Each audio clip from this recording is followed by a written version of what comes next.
there's only one place to start, and that is, of course, over in Portugal, where Manchester City took on Chelsea for the Champions League final.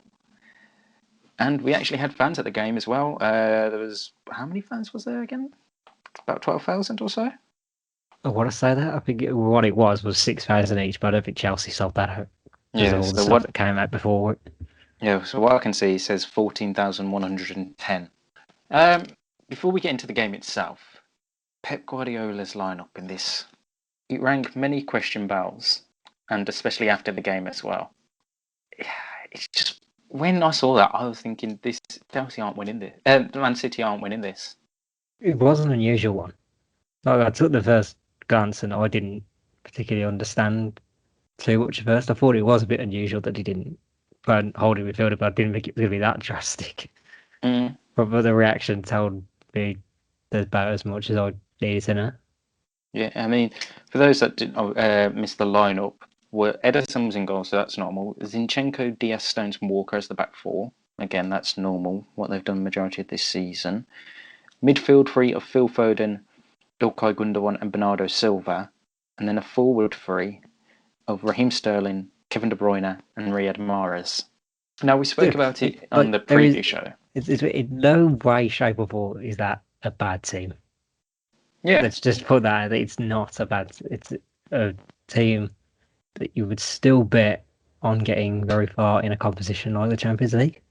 Oh, 100%. And we spoke about it on the preview show last week as to what would Pep's possible lineup be. And like we said, trying to think of in the mind of Guardiola, it's really hard to do. And I just don't think many people were expecting De Bruyne to be in that advanced position on his own as technically the false nine.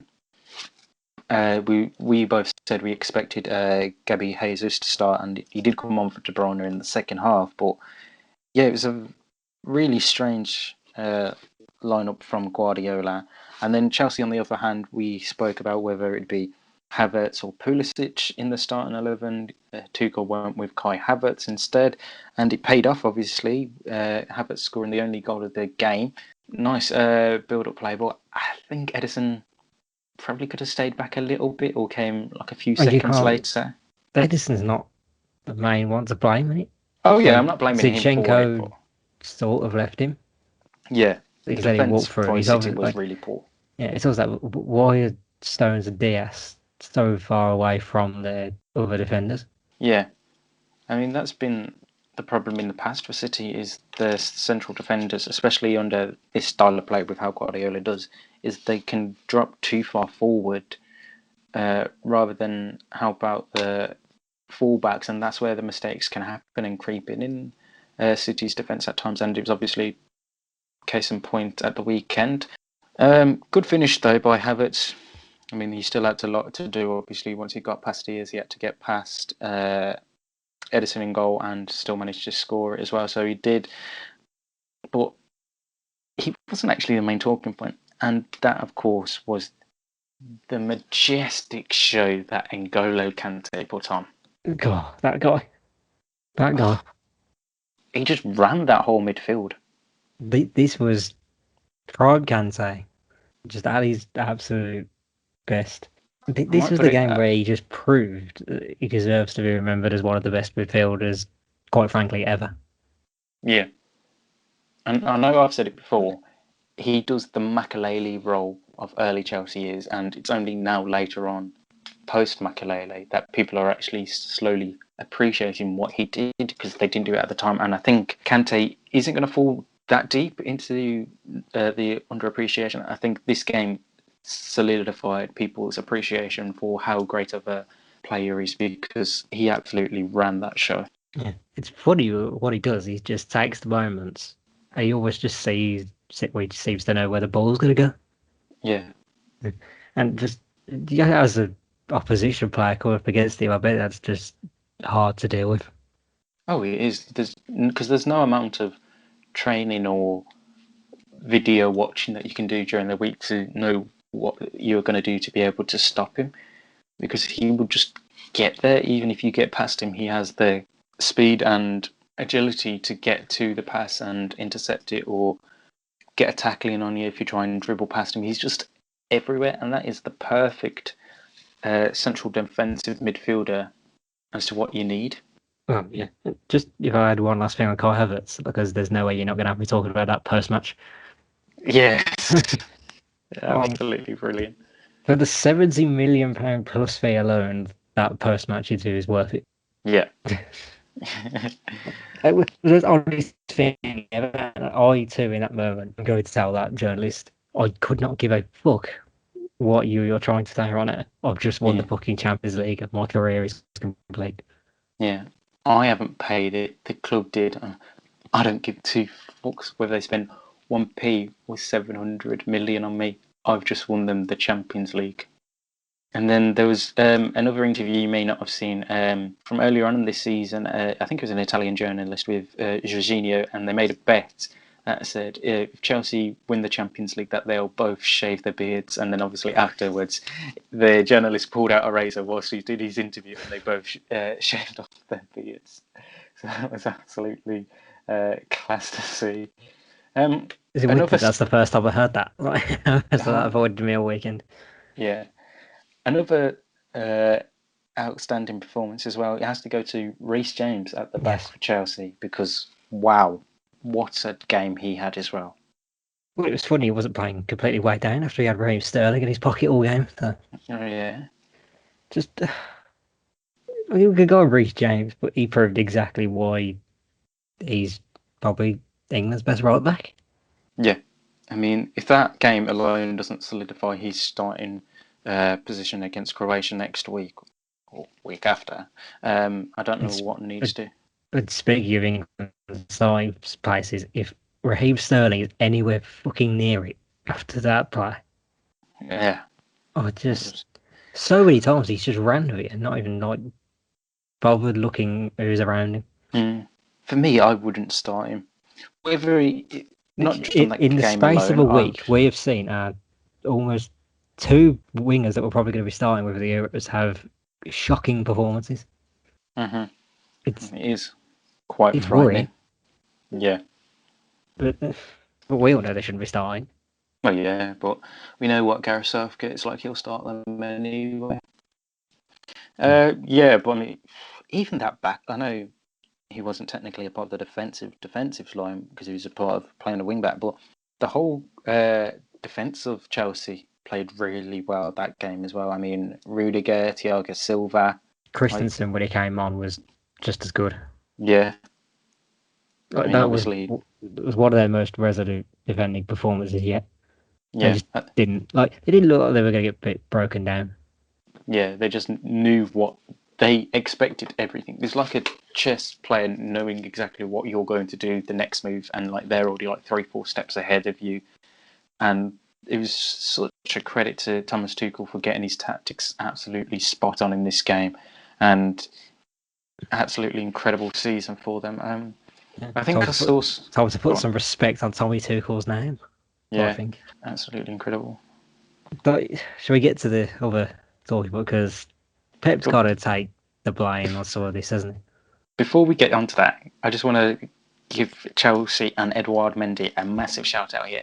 Throughout that whole competition, Chelsea conceded 4 goals in the 12 or so games they played, 12, 13 games they played. They conceded 4 goals, which is incredible. Pretty mental, and also quite an amazing story of Edouard Mendy as well. He was unemployed at 22. Yeah. Was it? So after he got released from a club, 4 years later, he was in the Champions League final. Yeah. And he's won it. It's just...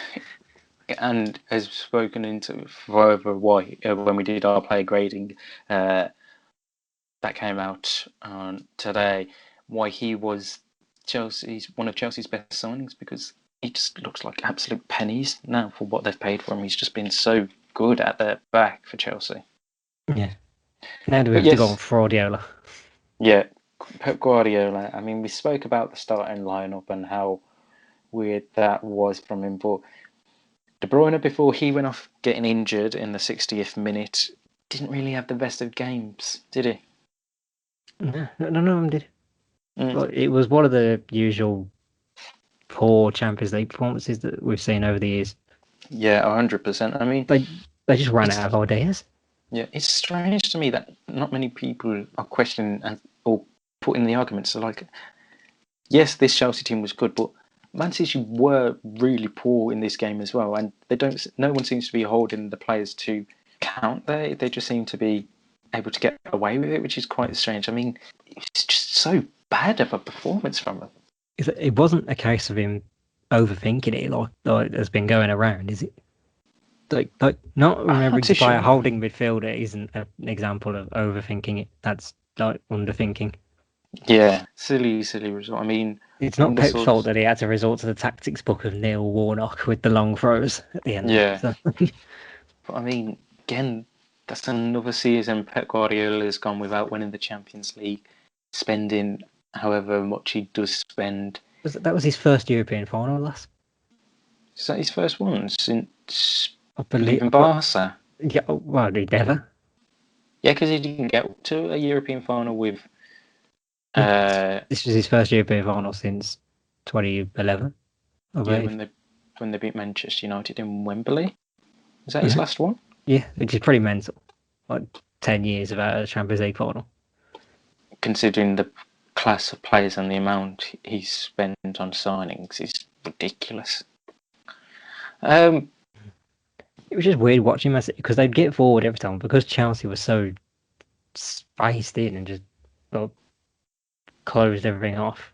You could just see Man City players just all in a straight line at one point. Yeah, So it's like, well, you can't even pass it back because they're all in line with each other. it's just one long game of from one touchline to the other touchline. It was quite strange to see. Not a boring game, though. No, It was like definitely the not. Europa League final ways. Like the scoreline would suggest it's boring, but it isn't. It's a very It's an good game engaging in the one. end. Yeah. Um, Obviously, now Chelsea become two-time winners, repeating after what they did back in 2012. So I they mean, will they will face the way out in the UEFA Super Cup later on this year, around about mid-September to early October, I think it should be. if there's anything we can go about with this, like it's actually so Chelsea beat Man City, Mm-hmm. the champions of England, but who beat Chelsea the week before? Aston Villa. So by default, that makes us the best team in Europe. No. We beat the champions of Europe. Shut up. Because if we're going down that road, that makes whoever the last team to beat you was better than you lot. Yeah, we're a big And that was Crystal Palace. So we're not going to go down that route, are see, we? Roy Hodgson is the greatest manager of all time. I knew you was But going to go down that route. if there is one last thing I'd add to Man City fans, it's they shouldn't be too upset. Like by this point, they should be over it now, and it's not going to be their last Champions League final. No. I mean, the last with Aguero, yes, but not their last one. I think as long as they keep performing as well as they have done over the last few years, they should be able to get back to the Champions League final within the near future. And I think I saw a stat saying that this is the 8th time a first-time finalist has lost. So obviously, Man City, Spurs done it. Who else has got first finalists? Because you're not going to find Aston Villa's name in that list. Yeah. Yes. Yeah, credit to Chelsea and Tuchel got the job done, and there was a lot of speculation straight after the game that he could be set for a contract extension and It head all goes into wrong. 2024. It always goes wrong when that happens. Don't do it. Yeah. And what was funny? Like every time they've won a European trophy, they've sacked the manager halfway through the season. No, because Di Matteo didn't get the full season. I think he got sacked pretty much after they That's won the. that's the stat. They Wow, get sacked halfway through the season. that's incredible.